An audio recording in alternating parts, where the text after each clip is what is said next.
From a farm tractor in a helmet to a 70-ton beast that shoots while doing 40 miles per hour, American tanks have come a long way. We're going through every single one, from the weird early experiments to the monsters rolling off the line today. This is the complete story of American armor, starting with World War I, CLB-75, the first attempt. Picture a big metal box on tractor wheels. That's basically what this was. It looked ridiculous and worked about as well as you'd expect. Holt Gas Electric Tank.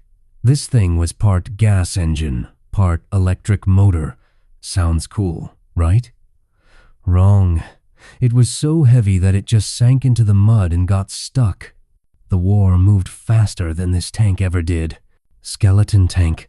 Someone had the bright idea to make a tank out of pipes and air. The frame was mostly space. It could cross trenches without falling in, but enemy bullets went right through it. Ford 3-ton M1918. Henry Ford tried to make tanks the same way he made cars. Cheap, simple, and tons of them. The idea was to swarm the enemy with hundreds of tiny tanks, but the war ended before they could try it. M1000. 917 light tank. America basically copied the French Renault and called it a day. But you know what? It worked. This little tank stuck around for years and became the foundation of early American armor. Mark 8. Liberty. A monster built by the British. This thing was so long it could drive over giant trenches without breaking a sweat. The problem was, it was too big to move around easily and cost a fortune. Between the wars, things got weird. M1921 medium tank. Finally, a tank with a turret that could spin all the way around. Sounds basic now, but back then it was a game changer. M1922 medium tank. Engineers got fancy with the suspension using cables and springs. It rode smoother, sure, but fixing it was a total nightmare. T1 light tank. The Army wanted speed in the 1,920 seconds, so they built these zippy little things. Fast? Yes. Protected? Not even close. T1 Christie M1919.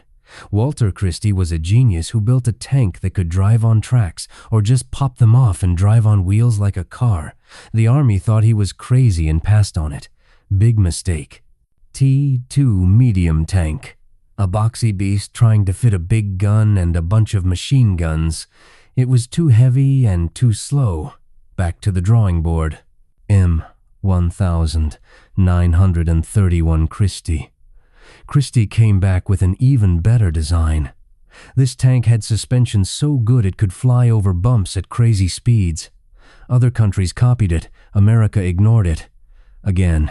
M1 light tank. Technically, the cavalry couldn't have tanks because of some dumb rule, so they called these combat cars instead. Fast scouts, paper-thin armor, perfect for running away. M2 light tank. This evolved into something that actually made sense. Early versions looked like tiny battleships with multiple turrets. Later ones were clean and simple. This design led directly to the Stuart. T4 medium tank. Fast on roads thanks to Christie's suspension, but throw it in the mud and it throws a fit. T7 combat car, built for pure speed on wheels. Great on pavement, useless everywhere else. M2 medium tank. Covered in machine guns, pointing in every direction. It wasn't great at fighting, but it taught engineers what not to do. Marmon Harrington CTLS. Tiny tanks built to sell to other countries. Cheap and basic, but they worked well enough for training. World War II arrives. M3 Stuart. The British loved this light tank so much they called it Honey. Fast, reliable, and perfect for scouting. It saw action everywhere from North Africa to the Pacific. MTLS 1G14. A weird tank with 2 guns in 1 turret. Built for the Dutch, but they never got them.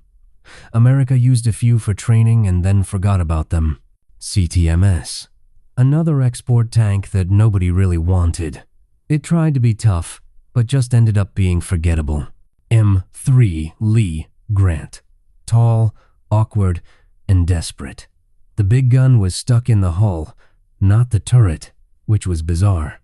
But when you need firepower fast, you make it work. The British took thousands of them. M4 Sherman, the legend. Not the toughest, not the strongest, but built by the tens of thousands. It was easy to fix, easy to drive, and there were always more of them. That's how you win wars.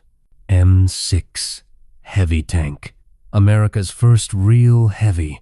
Big gun, thick armor, very impressive. Too bad it was too heavy for most bridges and never left the States. T-20, T-22, T-23 medium tanks. Experiments to replace the Sherman. Lower, faster, fancier. They never made it to production, but their ideas shaped the next generation.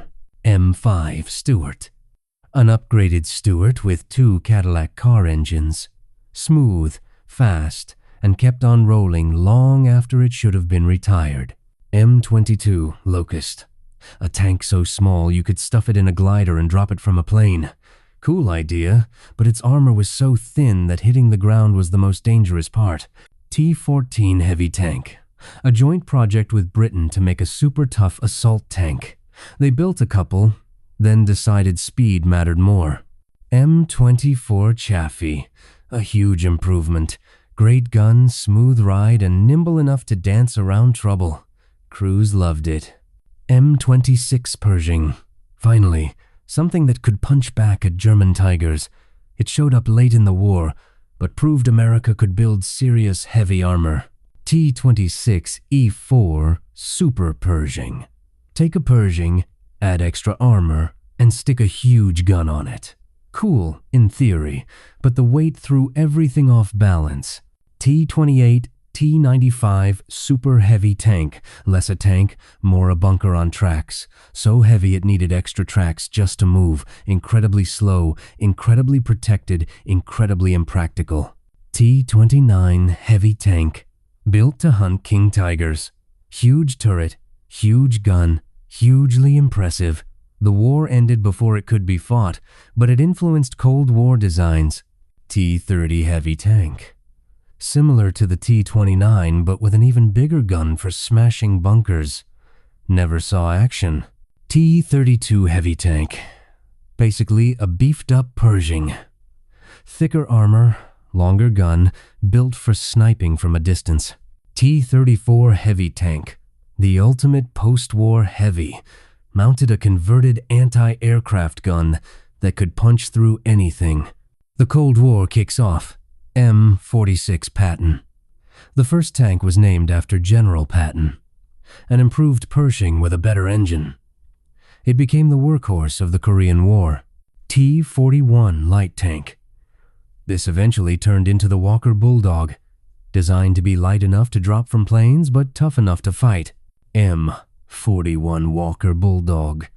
Fast, agile, and packing a solid gun. It spread all over the world and earned a reputation for being fun to drive. T-42 Medium Tank. The hull was nothing special, but the turret was so good they pulled it off and stuck it on the M47. M47 Patton. A Frankenstein tank. New turret, old hull, rushed into production because the Cold War was heating up. M48 Patton. A clean sheet design that became the face of Vietnam. Rounded like a turtle, tough and reliable. T-54 Medium Tank. An experiment with an oscillating turret to fit a bigger gun. Weird design that never caught on. T-69 Medium Tank. Featured an autoloader and a turret that bounced up and down to reload. Too complicated for its own good. T-92 Light Tank. Super low profile, designed to jump out of planes.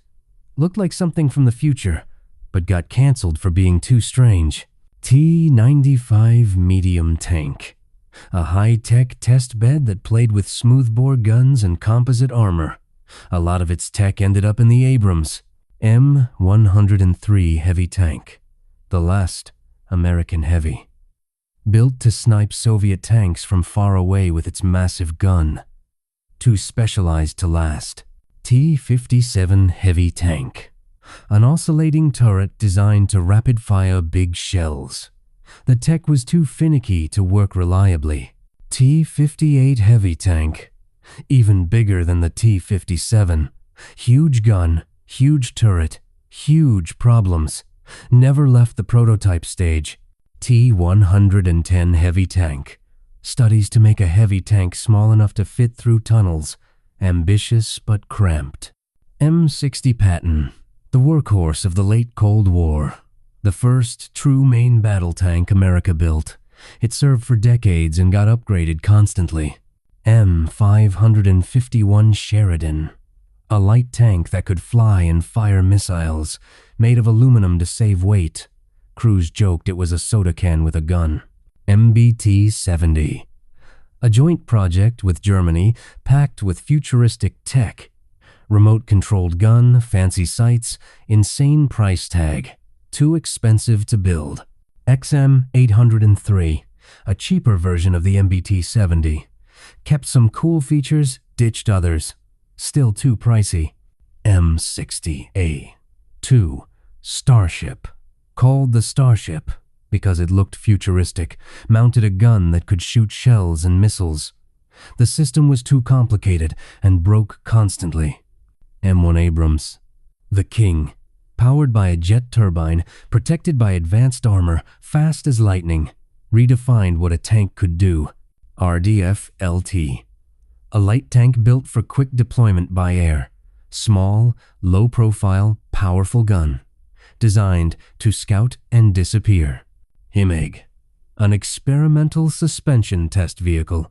More of a science project than a tank. Expeditionary tank. Built for the Marines. Light, mobile, and powerful. Focused on getting there fast and hitting hard. Stingray. A private company design that sold well overseas. Main battle tank firepower on a lightweight chassis. M1. A1 Abrams. The upgrade that gave the Abrams its famous 120mm gun. This version crushed Iraq in the Gulf War. M1A2 Abrams. Digital age, Abrams. Better computers, better sights, better everything. M8 Armored Gun System. Meant to replace the Sheridan with modular bolt-on armor. Killed by budget cuts after the Cold War. Abrams TTB, an experimental unmanned turret with the crew safe in the hull. It looked like the future, but it stayed a prototype. M10 Booker. The newest edition. Gives infantry heavy fire support while staying mobile. Fills a gap that's been empty for years. Abrams X. A technology showcase featuring a hybrid power system and automated design elements, lighter, more efficient, and filled with advanced concepts. M1E3 Abrams. The next stage of development. Focused on reduced weight and improved resilience against modern environmental and technological challenges. From pipe frame experiments to hybrid-powered future tanks, American armor has never stopped evolving. Every design, every failure, every success pushed the technology forward. That's over a century of tank building in one video.